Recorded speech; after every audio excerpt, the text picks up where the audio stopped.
Video देखने के बाद अब है हिम्मत किसी में कि मुसलमानों का इस हदीस को लेके मजाक बनाए?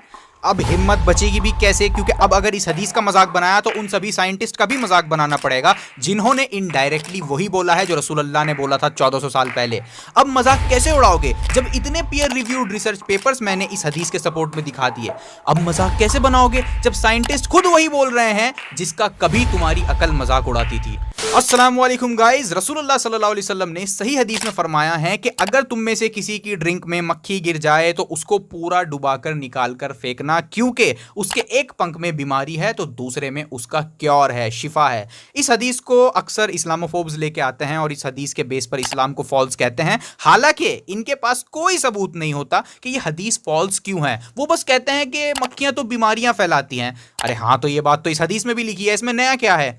तो आज हम इस हदीस को साइंटिफिकली एक्सप्लेन करने की कोशिश करेंगे, क्योंकि मेरा मानना है कि अब हमारे पास बहुत सारे साइंटिस्ट की रिसर्चेस मौजूद हैं जो इस हदीस को सपोर्ट करती हैं, और मैं ये कोशिश करूंगा कि वीडियो को जितना सिंपल हो सके उतना सिंपल रखा जाए और ज़्यादा हार्ड लैंग्वेज यूज़ ना की जाए। लेकिन कुछ पढ़ाकू लोग भी वीडियो देखेंगे जिनको और डिटेल्स चाहिए होंगी, तो उनके लिए सारे रिसर्च पेपर्स के लिंक मैं डिस्क्रिप्शन में दे दूंगा, आप वहां से डाउनलोड करके उन्हें पढ़ सकते हैं। तो अब मैं एक एक करके स्टडीज आपके सामने रखता हूं। ये फर्स्ट स्टडी है microbiological studies on fly wings Musca domestica where disease and treat. Musca domestica जो हाउस फ्लाई होती है उसको कहते हैं। इसमें रिसर्चर्स ने मक्खी ली, उनके लेफ्ट एंड राइट विंग को केयरफुली अलग किया, फिर उनको टेस्ट ट्यूब में डाला। लेफ्ट विंग को अलग टेस्ट ट्यूब में और राइट विंग को अलग टेस्ट ट्यूब में, और टेस्ट ट्यूब के अंदर ऐसा लिक्विड था जिसमें माइक्रो ऑर्गेनिजम्स ग्रो हो सकें, यानी जो मक्खी के पंख में बैक्टीरिया थे उनको ऐसे लिक्विड में रखा गया था जिससे उनकी ग्रोथ और ज़्यादा पॉसिबल हो, और वार्म इन्वायरमेंट भी उनको बैक्टीरिया को दिया गया ग्रोथ के लिए, ताकि ग्रोथ पॉसिबल हो सके। अब ट्यूब्स में विंग्स डालकर इनको कुछ टाइम के लिए रख दिया गया एक कंट्रोल्ड इन्वायरमेंट में। भाई सिंपल सा एक्सपेरिमेंट है, मक्खी के पंखों को टेस्ट ट्यूब में डाल दिया जिसमें बैक्टीरिया के ग्रोथ के लिए खाना रखा हुआ था। अब अगर मक्खी के दोनों पंखों में सिर्फ बीमारी है तो दोनों टेस्ट ट्यूब्स में बैक्टीरिया की ग्रोथ इक्वल होनी चाहिए, करेक्ट? लेकिन रिसर्चर्स ने जब टेस्ट ट्यूब्स को देखा तो उसमें उनको शॉकिंग रिजल्ट्स मिले। उन्होंने पाया कि जिन टेस्ट ट्यूब्स में मक्खी का लेफ्ट विंग था उन टेस्ट ट्यूब्स में उनको बैक्टीरिया और फंगल ग्रोथ मिली, यानी लेफ्ट विंग वाली टेस्ट ट्यूब में फंगल और बैक्टीरियल ग्रोथ हुई थी। और इस बात को रिसर्चर्स ने माइक्रोस्कोप से भी बाद में कंफर्म किया कि there was bacterial and fungal growth. लेकिन ऑन द अदर हैंड जिस टेस्ट ट्यूब में राइट विंग थे उस टेस्ट ट्यूब में कोई भी बैक्टीरियल और फंगल ग्रोथ देखने को नहीं मिली रिसर्चर्स को, यानी मक्खी के राइट विंग में कुछ था जो बैक्टीरिया को और फंगल ग्रोथ को रोक रहा था। और उसके बाद रिसर्चर्स यही नहीं रुके, बल्कि उन्होंने एक्सपेरिमेंट को और आगे बढ़ाया और हर टेस्ट ट्यूब में से थोड़ा थोड़ा सा लिक्विड लिया और उनको पेट्री डिशेस में निकाला, जिन पेट्री डिशेस में बैक्टीरिया एंड फंगल ग्रोथ के लिए और खाना रखा हुआ था। न्यूट्रिएंट एगर मीडिया जो कि बैक्टीरियल ग्रोथ के लिए अच्छा होता है, और पोटैटो डेक्सट्रोज एगर मीडिया जो कि फंगल ग्रोथ के लिए अच्छा होता है, ताकि अगर टेस्ट ट्यूब में कोई बैक्टीरिया हो तो वो खाना पीना खाकर और इंक्रीज हो सके और उसकी ग्रोथ पॉसिबल हो। तो इन डिशेस को भी सूटेबल इन्वायरमेंट देकर रख दिया गया, और जब थोड़े समय बाद इनको चेक किया गया तो जिस प्लेट में मक्खी के लेफ्ट विंग के एक्सट्रैक्ट्स थे उस डिश में रिसर्चर्स ने बैक्टीरियल एंड फंगल ग्रोथ दोनों देखी, यानी लेफ्ट विंग वाली प्लेट में bacterial and fungal growth observe करी गई। लेकिन जिस प्लेट में मक्खी के राइट विंग के एक्सट्रैक्ट्स थे उसमें कोई भी बैक्टीरियल एंड फंगल ग्रोथ देखने को नहीं मिली रिसर्चर्स को, यानी मक्खी की राइट विंग में कुछ ना कुछ ऐसा था जो कि बैक्टीरिया और फंगस को ग्रो होने से रोक रहा था। यानी राइट विंग में कुछ एंटीबायोटिक्स, कुछ एंटीमाइक्रोबियल सब्सटेंसेस थे जिससे राइट विंग की वजह से बैक्टीरियल और फंगल ग्रोथ नहीं हो पाई। इन डिशेस में आप देख सकते हैं, उन्होंने फोटोज भी शेयर करे हैं। तो ये स्टडी थी, मजा आया? सब समझ में आ रहा है? मैं चाहता हूं आपको समझ में आए कि रिसर्चर्स ने रिजल्ट्स कैसे ऑब्टेन किए। मैं सिर्फ बड़े बड़े शब्द नहीं फेंक रहा हूं आपके सामने, मैं इस स्टडी का कंक्लूजन भी पढ़ सकता था आपके सामने, जिससे आपको कुछ भी समझ ना आता, आपको पता ही ना चलता कि ये स्टडी कैसे करी गई। लेकिन मैं चाहता हूं कि आपको समझ में आए हर चीज, इसी वजह से समझा रहा हूं। तो ये फर्स्ट स्टडी थी, और इस स्टडी को कुछ साइंटिस्ट ने क्रिटिसाइज भी किया। उन्होंने बोला कि भाई इस स्टडी में सिर्फ 4 मक्खियां ली गई थी। You get that far. As soon as you get to n equals 4, like whatever you're about to tell me, it doesn't matter. Go repeat it. Get it's flies. So like this is easy. Get 20, get 100, right? Like it's easy to work with flies. They're fast. तो इतना छोटा sample size क्यों, जो कि बिल्कुल fair criticism है। भाई आप हाथियों पर रिसर्च नहीं कर रहे थे, आप मक्खियों पर रिसर्च कर रहे थे, तो आपने 100-200 सैंपल्स क्यों नहीं लिए। लेकिन मजे की बात यह है कि ये सिर्फ अकेली स्टडी नहीं है, इसके सपोर्ट में और भी स्टडीज हैं जो कि और ज्यादा रिलायबल हैं। अब मैं वो भी दिखाता हूं आपको। जैसे कि ये study, the right wing of fly Musca domestica as a neutralization of drinks contaminated by microbe. So इस स्टडी को मैं शॉर्ट में एक्सप्लेन करता हूं। तो रिसर्चर्स ने 5 टेस्ट ट्यूब्स ली, जिसमें से एक में स्टेरलाइज वाटर था यानी क्लीन वाटर था, दूसरी ट्यूब में भी वाटर था, लेकिन रिसर्चर्स ने उसमें एक हार्मफुल बैक्टीरिया ऐड किया था जिसको ई कोलाई कहते हैं, यानी एस्चेरिचिया कोलाई बैक्टीरिया इस ट्यूब में डाला गया था। एंड बाकी की 3 ट्यूब्स में भी वाटर था और उसमें भी रिसर्चर्स ने ये बैक्टीरिया ई कोलाई ऐड किया था। अब रिसर्चर्स ने ये किया कि कुछ मक्खियां मारी और उनके राइट विंग्स को इन 3 ट्यूब्स में डाला। एक ट्यूब में 1 राइट विंग, दूसरी में 2 राइट विंग्स और तीसरी में 3 राइट विंग्स। अलग अलग विंग्स की तादाद इस वजह से रिसर्चर्स ने ऐड करी क्योंकि वो देखना चाहते थे कि ज़्यादा विंग्स का मतलब स्ट्रॉन्ग प्रोटेक्शन होता है क्या, मतलब ज़्यादा विंग्स इज इक्वल ज़्यादा दवाई। फिर उसके बाद वही इन सब सैंपल्स को पेट्री डिशेस में निकाल लिया गया, जहाँ पर अगेन बैक्टीरिया के फलने फूलने के लिए खाना, एक स्पेशल खाना रखा हुआ था ताकि बैक्टीरिया अगर प्रेजेंट हो तो वो और ग्रो हो सकें। बैक्टीरिया को प्लेट्स में डालकर ग्रो इस वजह से किया जाता है ताकि जब उनकी तादाद इंक्रीज हो जाए तो उनको स्टडी करने में आसानी हो जाती है। तो इस वजह से उनको पेट्री डिशेस में रखा गया था ताकि अगर बैक्टीरिया प्रेजेंट हो तो ग्रो हो जाएं और हम उनको देख पाएं। तो डिशेस में निकालने के बाद उनको एक सूटेबल टेम्परेचर में रख दिया गया। उसके बाद जब रिसर्चर्स ने चेक किया तो बहुत शॉकिंग रिजल्ट सामने आए। साइंटिस्ट ने पाया जिस ट्यूब में खाली पानी था उसमें कोई बैक्टीरियल ग्रोथ नहीं हुई, क्योंकि ऑब्वियसली उसमें खाली पानी ही था तो ग्रोथ कैसे हो सकती थी। और जिस पानी में रिसर्चर्स ने ई कोलाई ऐड किया था, जिसमें कोई विंग ऐड नहीं किया था, उसमें बैक्टीरियल ग्रोथ हुई थी, बैक्टीरिया बढ़ गए थे। इसमें जिसमें कोई मक्खी का पंख नहीं डाला था तो इसमें बढ़ गए थे। अब रही इन तीनों की बात, जिसमें मक्खी का पंख डाला गया था, तो सरप्राइजिंगली जिस वाटर में 3 राइट विंग्स डाले गए थे उसमें कोई बैक्टीरिया ग्रोथ देखने को नहीं मिली। और तो और जिसमें 2 पंख थे उसमें भी कोई ग्रोथ देखने को नहीं मिली, और जिसमें 1 पंख था उसमें भी कोई बैक्टीरियल ग्रोथ देखने को नहीं मिली।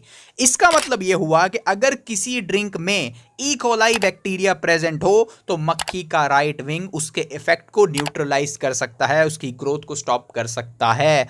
और यहाँ पर मैं ये भी बता दूं, एक और स्टडी है जिसमें ये भी बताया गया था कि कौन कौन से बैक्टीरिया मक्खी के पंखों में रहते हैं। तो उनमें से एक एस्चेरिचिया कोलाई भी था, यानी ये बैक्टीरिया मक्खी के ऊपर पाया जाता है और मक्खी के ही ऊपर इसकी ग्रोथ को रोकने का सब्सटेंस भी पाया जाता है, जैसा कि स्टडी में प्रूव किया गया है।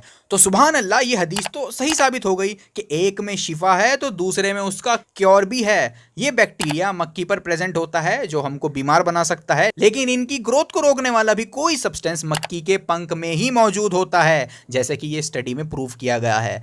तो ये हदीस तो सही साबित हो चुकी है, लेकिन मैं अभी यही नहीं रुकूंगा। आज तो इस आर्ग्यूमेंट का जनाजा ही उठेगा इस वीडियो से। अब सवाल ये बचा कि ये जो मक्खी का पंख बैक्टीरिया की ग्रोथ को रोक पा रहा है, ये हो कैसे रहा है? मक्खी के पंखों में ऐसा क्या है जिसकी वजह से बैक्टीरिया की ग्रोथ नहीं हो पा रही है? तो ये स्टडी देखिए, tracking the source of anti microbial production from house fly Musca domestica, right wing of the fly और gut system, a mini review.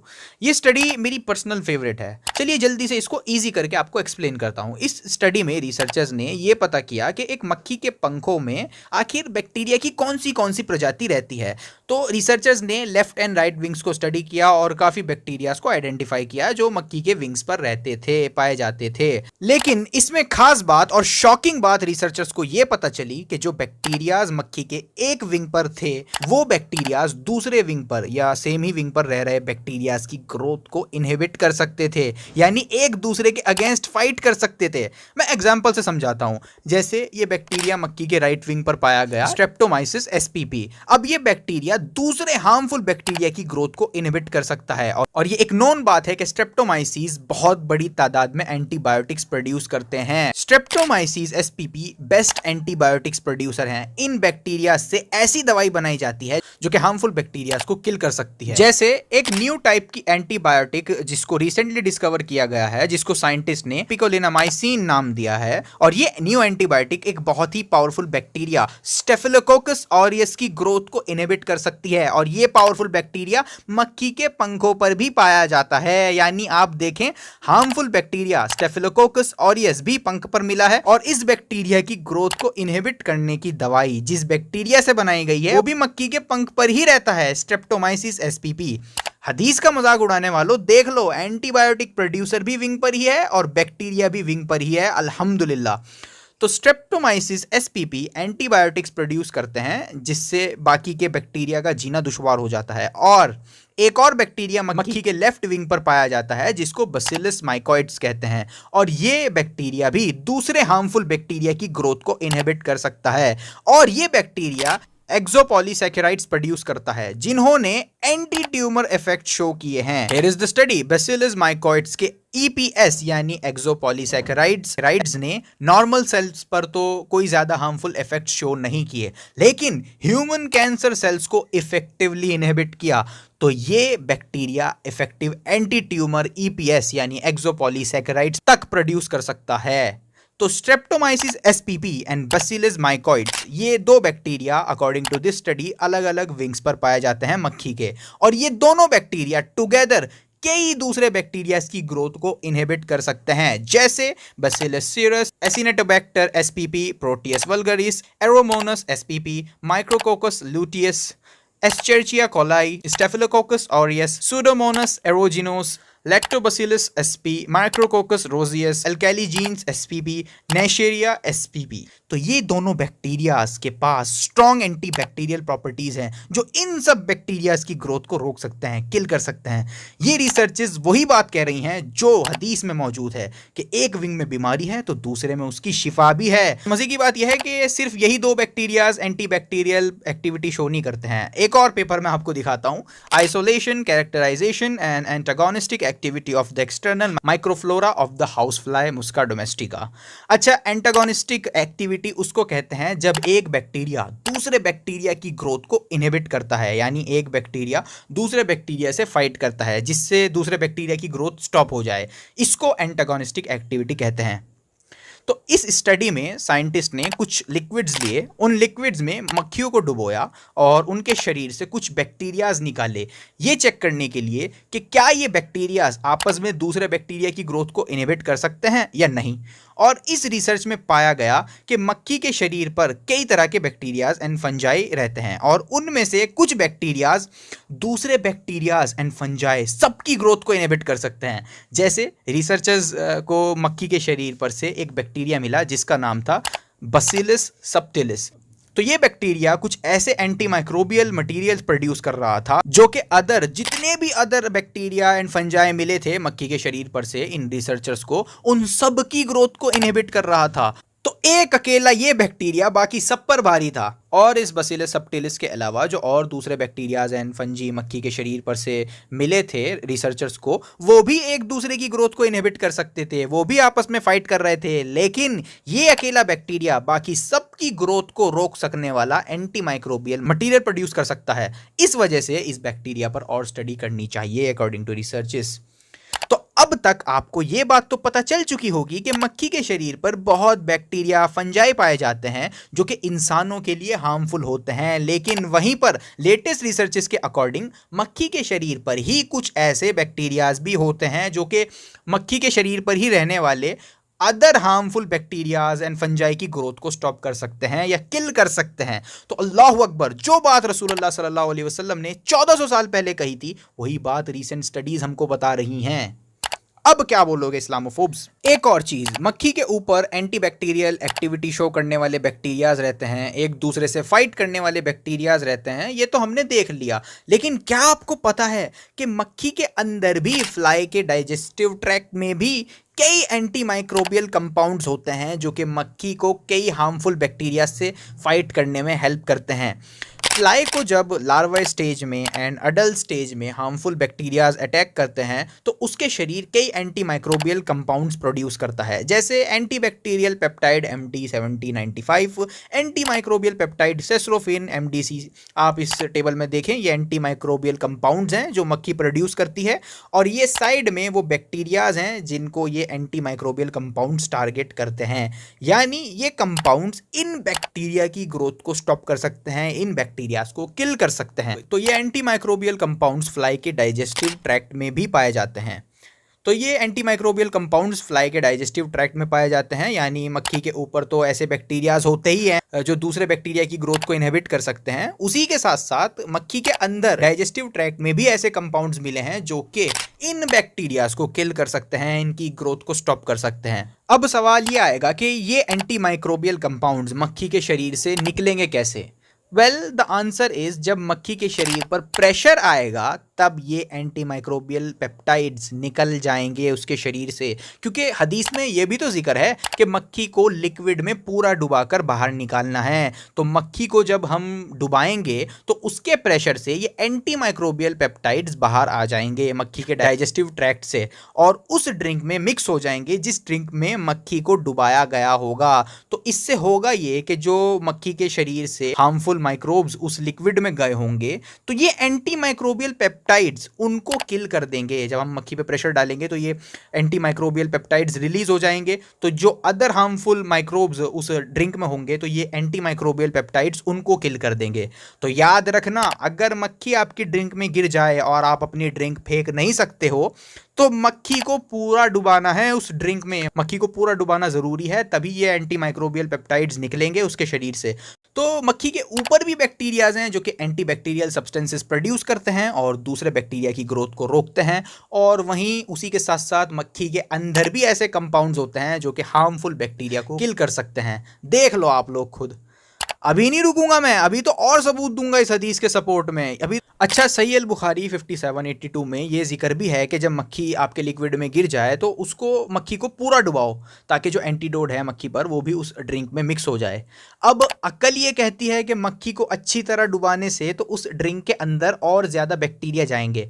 तो क्या ये डुबाने वाला पोर्शन सही है? क्या इसका कोई सबूत है?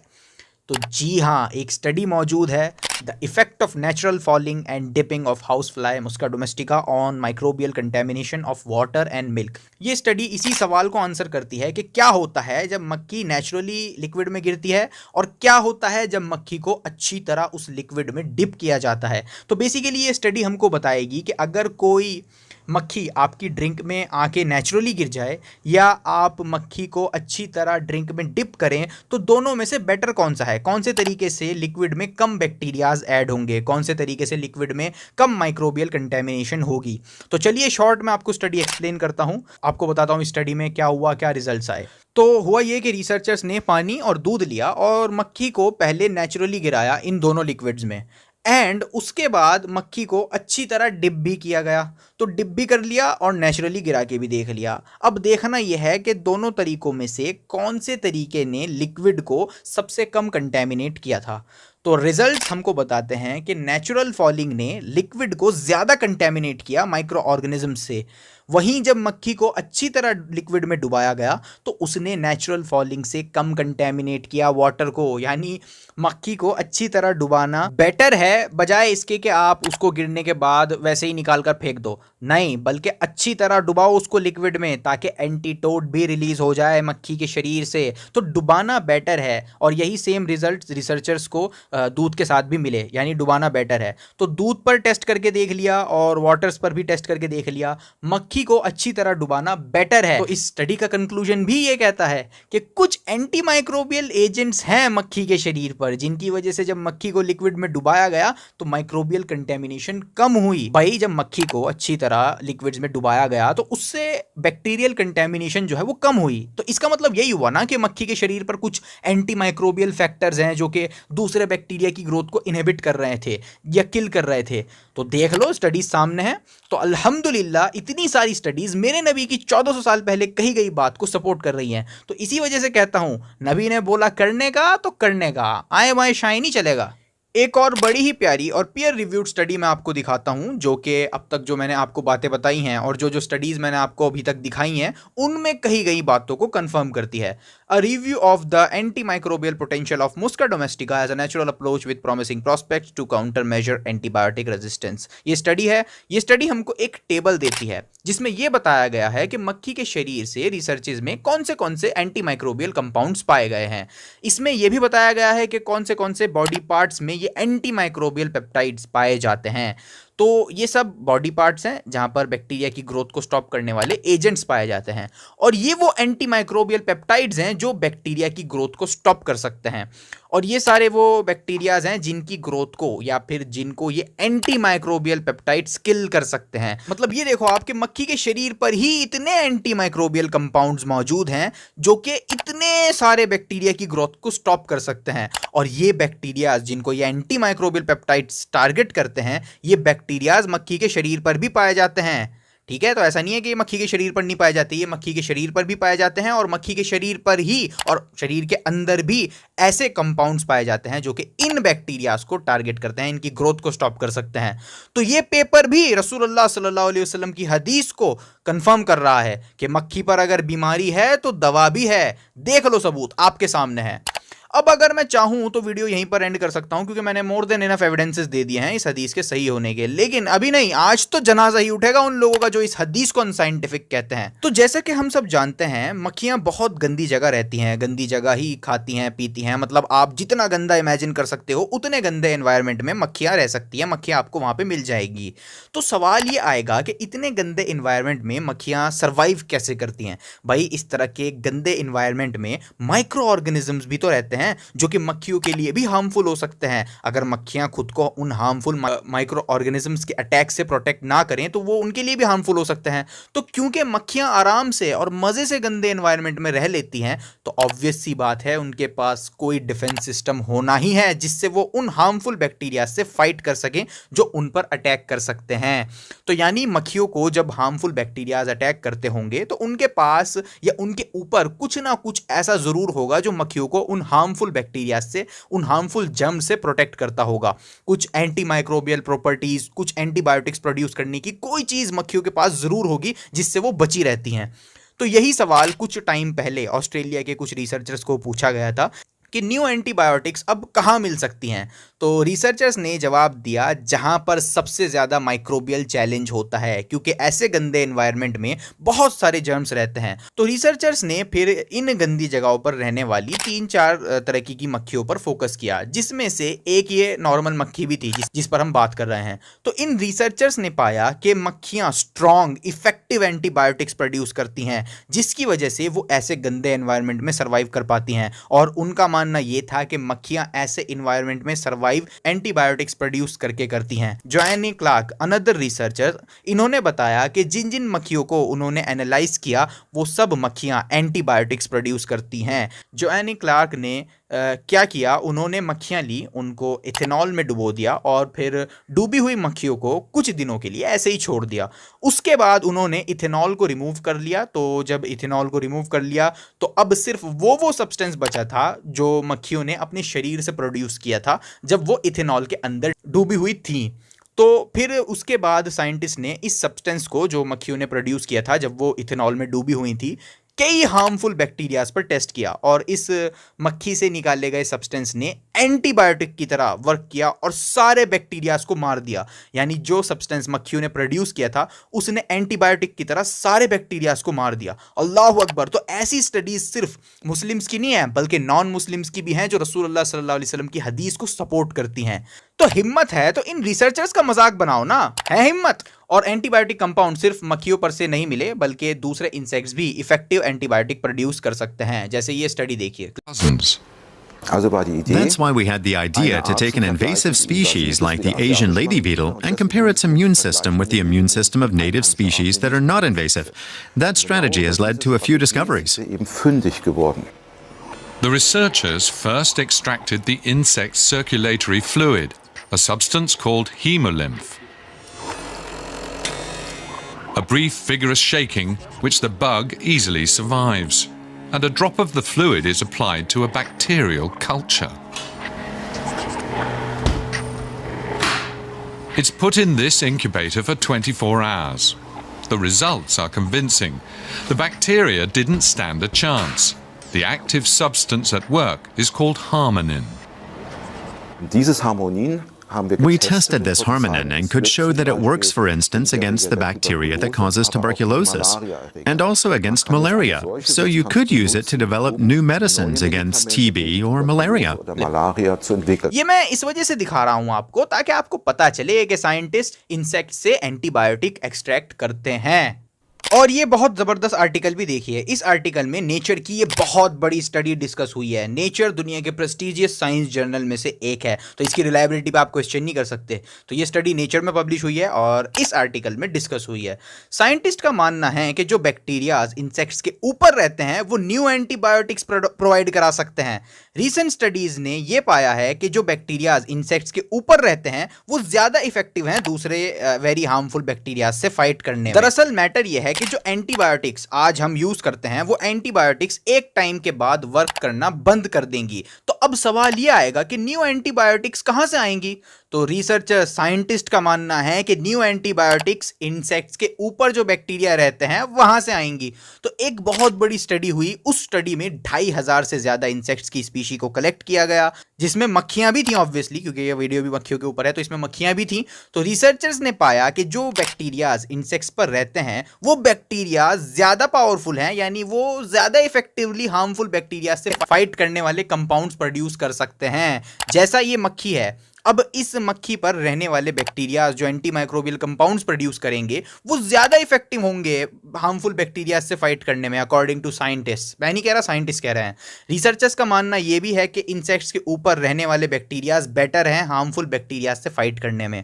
और एक और झटका इस्लामोफोब्स को यह भी है कि साइंटिस्ट का मानना यह है कि ये डिस्कवरी सरप्राइजिंग नहीं थी, बल्कि वो एक्सपेक्ट ही ये कर रहे थे कि इंसेक्ट्स न्यू एंटीबायोटिक्स का सोर्स हो सकते हैं। यानी अभी तो शुरुआत है, अभी तो न जाने कितनी दवाइयां, कितने क्योर्स इंसेक्ट्स के ऊपर से डिस्कवर किए जाएंगे, जिसमें ऑब्वियसली मक्खियां भी शामिल हैं। तो बीमारियां तो हमको पता थी कि मक्खी के ऊपर बीमारियां मौजूद होती हैं, लेकिन अब दवाइयां डिस्कवर हो रही हैं। रिसर्चेस का रुख इस तरफ घूम चुका है। अब बस तैयार रहना, हर कुछ टाइम बाद तुम इस्लामोफोब्स को झटका लगता रहेगा। वैसे इस वीडियो ने भी आपको 440 वोल्ट का झटका जरूर दिया होगा, लेकिन अभी तो शुरुआत है। आगे आगे देखो कितने झटके आपको लगेंगे जैसे जैसे रिसर्चेस आगे बढ़ेंगी। आखिर में मैं बस इतना ही कहूंगा, जो बात रसूलुल्लाह सल्लल्लाहु अलैहि वसल्लम ने 1400 साल पहले कही थी, आज की साइंटिफिक डिस्कवरीज मेरे नबी की कही बात को प्रूव कर रही हैं। तो नबी ने बोला करने का तो करने का, क्योंकि मेरे नबी सा है ही कोई नहीं।